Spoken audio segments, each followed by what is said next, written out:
As a worker, you understand the importance of what you're doing in your workplace. As a teacher, I understand the importance of hard work and dedication to my students so that they can get the best education that they can. Maybe as a hospitality worker, you understand the importance of giving your customers a good experience while they're there so that they can escape from their work life just for a little bit before they have to go back and deal with the things that we have to deal with. Well, unfortunately, sometimes we feel like we're getting taken advantage of. Maybe you're scheduled, for example, as a teacher, to do more duties than other people, while others do absolutely none at all, getting a few favors here and there from management. Maybe if you're in hospitality, you find the inverse, where you're not getting enough shifts or you're not getting the prime shifts. Again, thanks to management and giving favors to other people. Well, it's time to stop this level of exploitation within your workplace and extract data from your company to see who's being exploited and who's getting off scot-free. So let's jump in. Now, this is the duty list that was sent out to me and other staff from our school. Now, your data is going to look completely different, but I'm going to show you how to analyze this information so that you can analyze your information. But if you do get a little bit mixed up and you're struggling, you're welcome to send me an email and I can help you out. So the first thing we need to do is just make a copy of all of this data so then we can work with our own version of this spreadsheet. So up the top, we'll go File and then Make a Copy. I'm going to say My Copy of duty.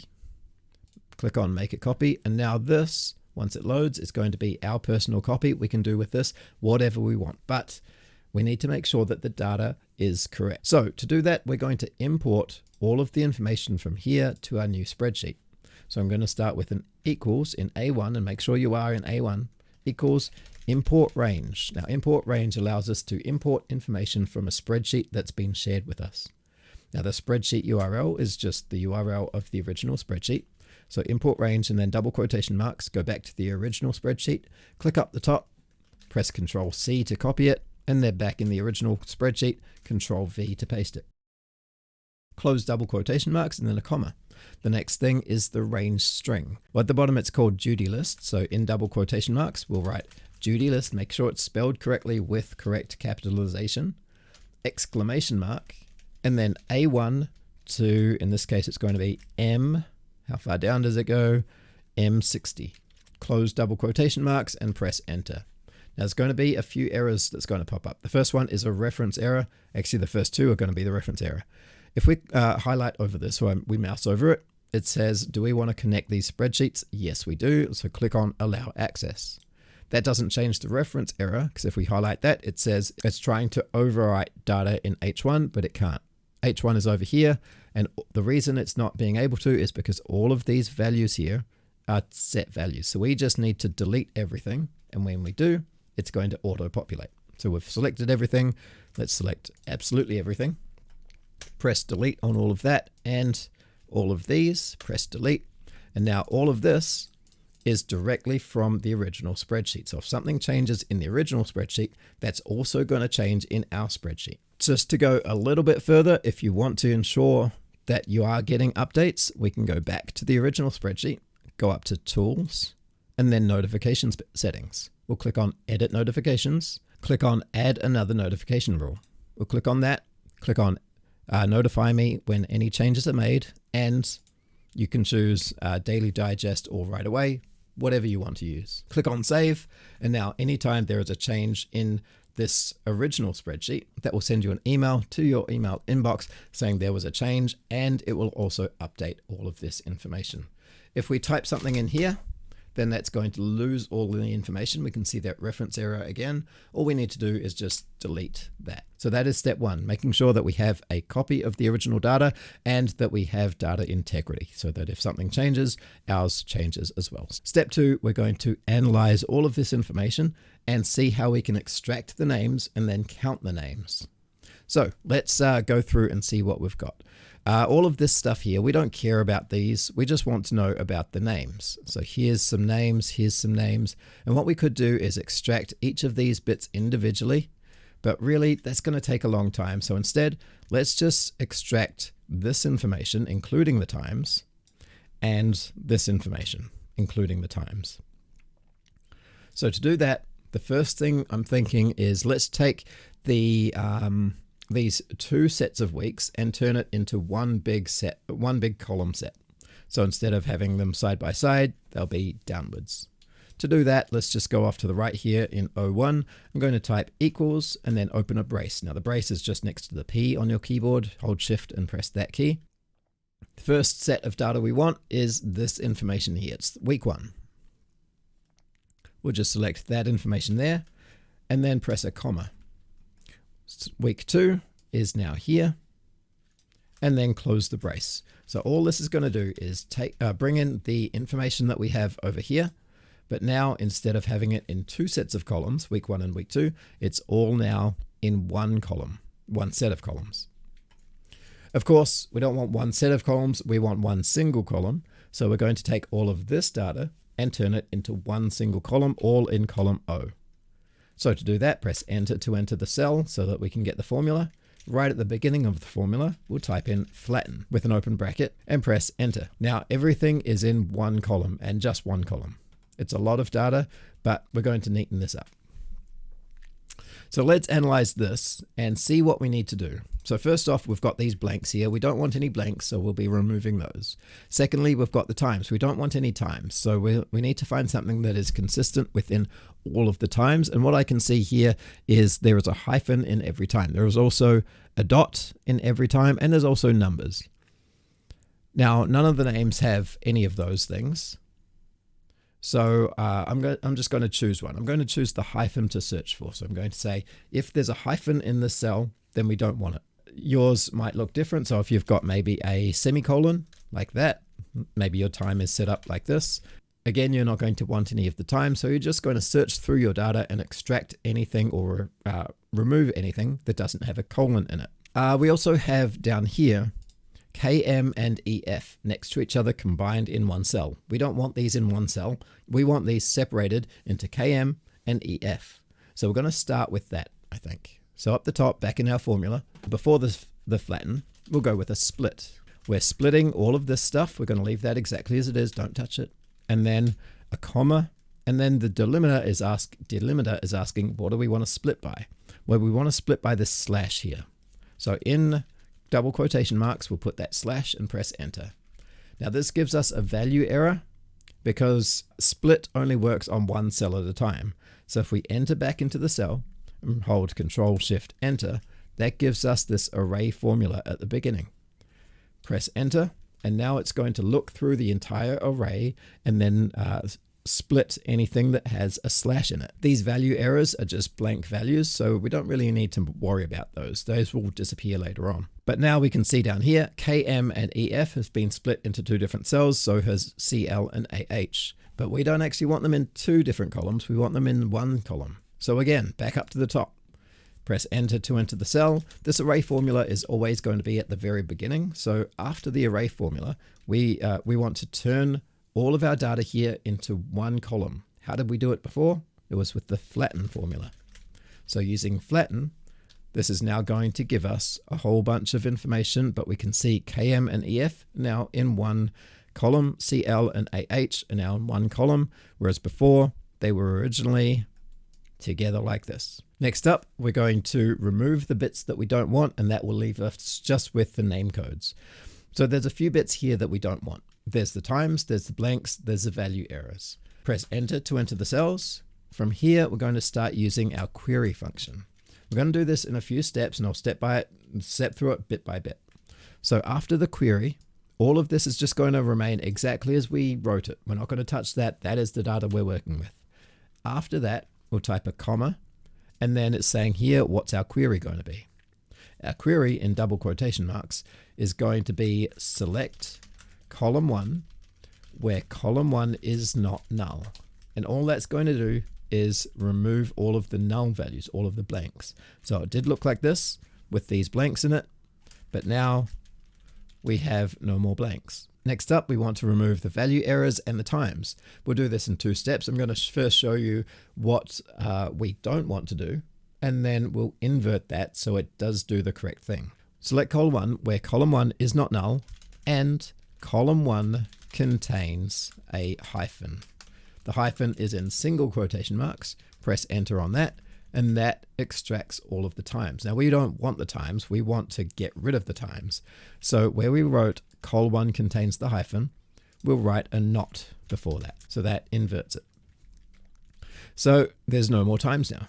We're just left with values and names. Now for the values have three parts to it.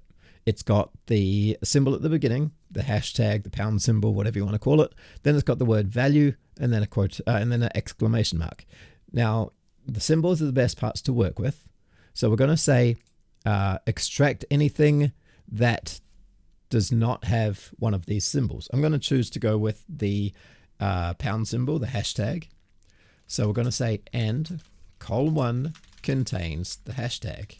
Now, of course, this is going to give us only the errors, whereas we want to remove those errors. So again, just before the col1 contains hashtag, we'll write the word not. And now we get just the list of names. So we're almost there. After we've got the list of names, we want to group the names together. So instead of having AI here and AI here, we're going to group everything together. So we only have one AI, and then a separate column saying how many times does AI pop up. So back up to the top in O1, right at the beginning of our query where it says select column 1, we're going to put a comma, and then we're going to say count column 1. So this is actually going to give us two columns. We have column 1, and this is going to be column 2. Now if we press enter on this, it's not going to work because it's saying that we need to aggregate column 1. Aggregate means group. So right at the end, we're going to say group by column 1. Press enter on that, and we now get all of these. Now there's a time here because I put that 12:30 in earlier.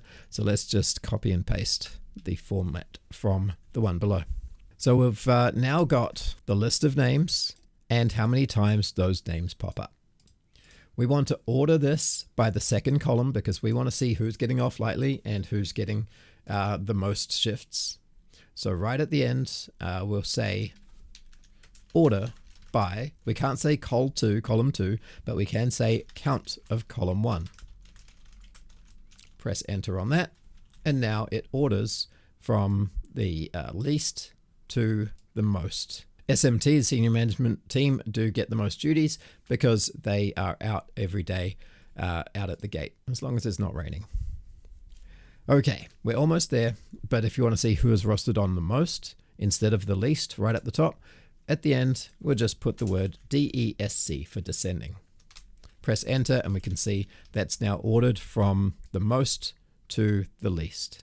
So that's how we can use query function to extract names from a roster, from this roster in particular. Again, your roster is going to be different, so you need to analyze yours just like we did ours. Now we're not done yet because we can do a lot with this information, and we're going to see how we can include people that have absolutely no rostered duties. But before we do that, if this information has been helpful to you, please make sure you leave a like and leave a comment down below. Maybe ask a question about what's going on, or if you really feel comfortable, feel free to leave a story about what's going on in your workplace and how this is going to be helpful to you. So let's jump back in and see how we can go further with this information in two different ways. So first off, we don't want to have to scroll through this every time we want to find who's on what duty. So let's, up the top, put in teacher code. And then below that, we'll write number of duties. The teacher code will use a drop-down list. The drop-down criteria will be drop-down from a range, and then click on the window button to select the range of teachers. Now, if you want more information about how I did that, feel free to check out the video above about the new drop-down chips. So the teacher code here will now update with this information here. And we're going to extract from this list how much each teacher is doing, how much work each teacher is doing. So in our number of duties, that's in P2 here, we're going to use a VLOOKUP. Now VLOOKUP just looks for a value that's been selected from a range of information. So the search key is going to be whatever's in P1, then we'll put a comma, and then the range. The range will be the list of teachers. I'm going to lock that by pressing F4 on the keyboard. That gives us these $signs, and then a comma. The index is asking what column do you want? In this case, we want column 2, a comma, and then it's saying, do we want it sorted? We'll put a 0 for that, for false. Press enter, and it says NA because nothing is selected up here. If we select something, GA, we can see that we get number of duties 2, and if we look down in the list, we can see GA has 2. If we select HF, we can see they have 3, and if we search down here, HF has 3 duties. So this is working exactly as intended, but we can go even further by adding in some conditional formatting. So let's close that off and then head over to 08. Click on Format, Conditional Formatting, and then the apply to range will be 08 to in this case 055 it looks like. The format rules. Format cells if text contains equals P1 up here. Now you can see that the wrong information has been highlighted, so all we need to do is put in some $signs around P1 and click on Done, and now HF has been highlighted because HF has been selected. If we change this to BC or FD, we can see that changes our conditional formatting and selects the right person. Now I really want to make this pop, so green isn't that great of a color. I'm going to change this color to bright orange so that we can easily see what's going on. Now, along with conditional formatting of seeing where a person is, we also want to focus in on how many duties they're doing. So I also want this 2 here to be highlighted. Make sure you are clicking somewhere in the range that has conditional formatting on it. So that's in 08 to 055. Click on that conditional format, and we're going to change the range here to 08 to P55. And then down in our format rules, we'll change text contains to custom formula is. The custom formula will be 08 equals P1. Now you can see that only HC here has been highlighted, but if we add a $sign just before the O, then HC and 2 has been highlighted. So if we change this to GK, we now get the name and the number that has been highlighted. If we go LM, it changes. So now we can easily focus on how many duties there are. And that's great. But seeing just the duties, just the number of duties is it's helpful, but we can go further because we want to see where are those duties. So within the starter set here, I'm going to click on the first duty, B in B3, click on Format and go down to Conditional Formatting.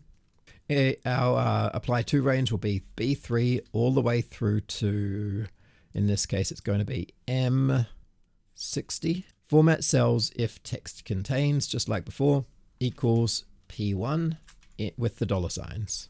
I'm going to change the color to bright orange so we can easily see it, and we can see straight away GG pops up there. And if we change the GG up here to someone else, let's go with AI, we can see AI has 6 duties. We can see down here it's 6, and then we can see over on the left, AI is here, 1, 2, 3, 4, 5, 6, including within cells that have 2 people on board. So that's how we can easily see what's going on with our data. But there's a little bit more, because this is not the full list of teachers. This is just the list of teachers that exists within this spreadsheet. So next up, we're going to find out who has absolutely 0 duties and are getting off completely scot-free for whatever reason. Might be legitimate, might not be. So the first thing we need is a full list of staff. So over in sheet 2 here, I have a full list of staff. This is everybody that is on the staff. The first thing we're going to do is create that query that we had before. So over here, I'm going to Control X this, not Control C, Control X, and then over in sheet 2, Control V off to the side next to our full list of staff. So this is our count and this is our list. We can see here that we've got errors here. Don't worry, those will be fixed shortly.